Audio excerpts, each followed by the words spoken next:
Gamer Spawn.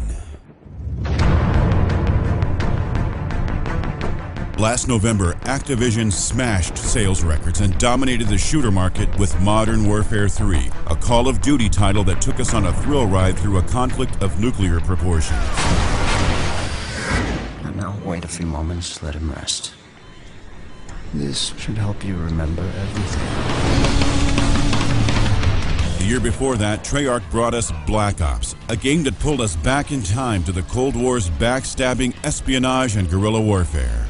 Now the two game worlds collide in the next Call of Duty, Black Ops 2.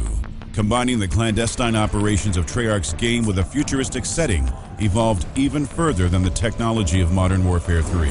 Got weaker. The game's first trailer just exploded onto the web. Let's dive in and see what Treyarch and Activision have in store for us on November 13th. The video starts with a title card revealing the year 2025, 8 years after the conclusion of Modern Warfare 3, from the perspective of Sergeant Frank Woods. A USMC veteran, Woods was previously one of the main characters in 2010's Black Ops, and he's clearly not aging very well. His impressive collection of medals hangs on the wall in the background.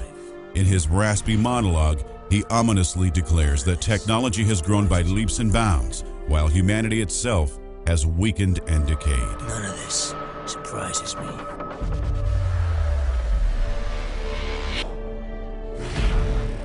Here we catch our first glimpse of the new tech we'll get to play with in Black Ops 2. First, a dual rotorcraft not unlike the American military's V-22 Osprey, but more advanced in its design. It appears to have two turbines on the rear vertical stabilizer, suggesting it performs long-range flight with the advantages of a jet while maintaining vertical takeoff and landing capabilities.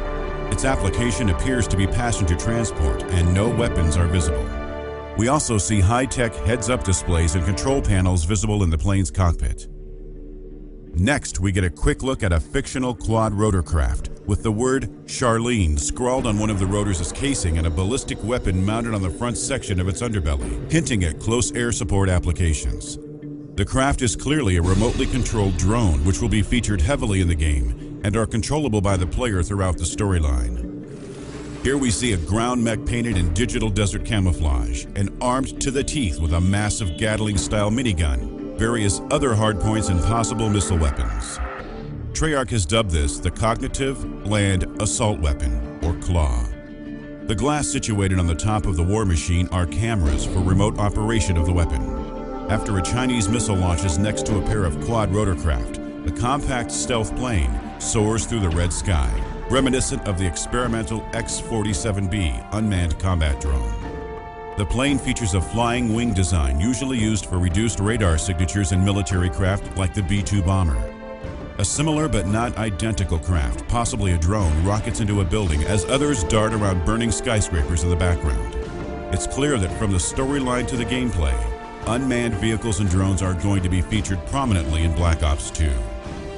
After more shots of the quad rotors and a pair of unidentified dual-engine hovercraft, the trailer finally gives us a taste of Black Ops 2's gameplay. As the player controls one of the quad rotor ships from a first-person perspective, the game's HUD instructs the player to tap or hold left bumper to issue commands to the whole team or just a squad. Lining the bottom of the screen are icons potentially resembling different vehicles available to the players. Each of these icons corresponds to buttons on the D-pad. These details let us know that this is the Xbox 360 build, in addition to confirming some sort of team tactics system. Also visible in the interface are Protect and Secure waypoints, which may all be part of the game's new single-player Strike Force game type. The game mode promises the ability to switch among a wide range of soldiers and unmanned vehicles at will in order to complete objectives. Strapped to a soldier's arm is a tactical display detailing the time, date, and his current assignment, revealing that part of the story takes place on October 3, 2025, from the perspective of David Mason, the son of Black Ops' Alex Mason. The three-dimensional display of a city block and X-ray scan of a possible terrorist threat serve to illustrate Woods' speech that computers have advanced far beyond humanity's ability to control them, while the quick successive shots of the robotic mechs, crawlers, and choppers drive home the point. This jet, which also has hovercraft abilities, is a fictional craft with a partial delta wing design, similar to many modern production and conceptual aircraft, including concepts for the next generation of unmanned fighters. At this angle, we can see the craft have canted vertical stabilizers and twin-jet engines, like the modern F-18 and F-22 fighter jets. Interestingly, they also appear to have a cockpit, suggesting that these models could be manned. Finally, a clearer view of the Claw. We now see that it's a four-legged assault weapon with even more firepower than we got to see before. Running alongside the mechanized beast is a Special Forces soldier packing a futuristic assault rifle, likely a variant of the experimental XM8. The blue patch on his shoulder is that of the United States Secret Service, a blue shield shape with the American eagle encircled by stars. We'll get a better close-up of this later. Here we see a close-up of a U.S. Air Force drone, the Predator C. This version of the craft can carry a massive 3,000-pound weapon payload stealthily in its internal weapons bay. Such destruction can be devastating, especially when turned against its owners, as Sergeant Woods' chilling narration warns. What happens when the enemy steals the keys? Showing off the game's new HDR lighting and improved shading systems, the trailer gives us a glimpse of Los Angeles in peril. Treyarch claims the game will not drop below 60 frames per second and will boast DirectX 11 technology on the PC version. Other areas shown include a desert environment with militants and what appear to be angry protesters. What role they will play in the game's story is not yet known. What we do know from the trailer is that the player will be able to pilot one of the futuristic jets. The fighter's heads-up display shows off profile and bird's-eye views of the craft. To the right, the game tells the player that he is in CTOL, or Conventional Takeoff and Landing Flight Mode, as opposed to utilizing the jet's hover technology. The craft is flying around 470 knots, about 240 miles per hour, at a dangerously low 500-foot altitude. According to the ammunition and weapons display, the craft is firing a fictional Skybuster missile and can carry a maximum of 12 of the air-to-air rocket-powered projectiles. Back in the midst of the ground war, the trailer reveals a new usable weapon, a futuristic handgun with a retractable stock. It appears to be a modified variant of the TDI card, and it features a fully automatic firing mode.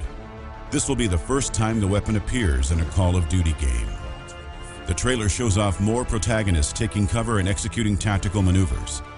All of them are equipped with the XM8 variant, suggesting it will be a staple weapon throughout the game's single and multiplayer game modes. In spite of all the new toys to play with, there's always room for the old favorites. We see a soldier kneeling with his M16A4, an assault rifle featured in all three Modern Warfare games.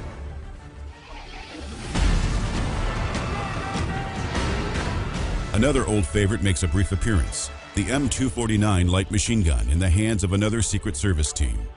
For a brief moment, we see the player controlling what looks to be the flying wing drones from earlier in the trailer, this time utilizing an external camera viewpoint rather than an internal heads-up display. If you're sick of advanced technology and robots by this point, Treyarch has just the thing for you. Horses. Apparently taking place in the 1980s prologue portion of the game, this section of Black Ops 2 looks to be part of the single-player storyline and may not make an appearance in multiplayer. Also on the left-hand side of the screen is the trusty, dusty AK-47 assault rifle that's appeared in the series for years, though we don't know if it will be playable at this time. As they ride through the dust, a Mi-24 attack helicopter screams overhead. After several lightning-paced sequences showing off the blistering shooting, flying, and explosive action of Black Ops 2, we get a glimpse of the player at the controls of a gunship, though whether it's the AC-130 from the Modern Warfare games or a more futuristic model, we can't say. As the trailer wraps up, a soldier charges forward with an unidentified shotgun with an ACOG scope, ready to fire. He has what could be an Army Special Forces patch sewn to his uniform, and what look like flashbangs and smoke grenades well stocked around his belt. Finally, it all fades to black, and we're left waiting and wondering what else Treyarch has in store for the franchise.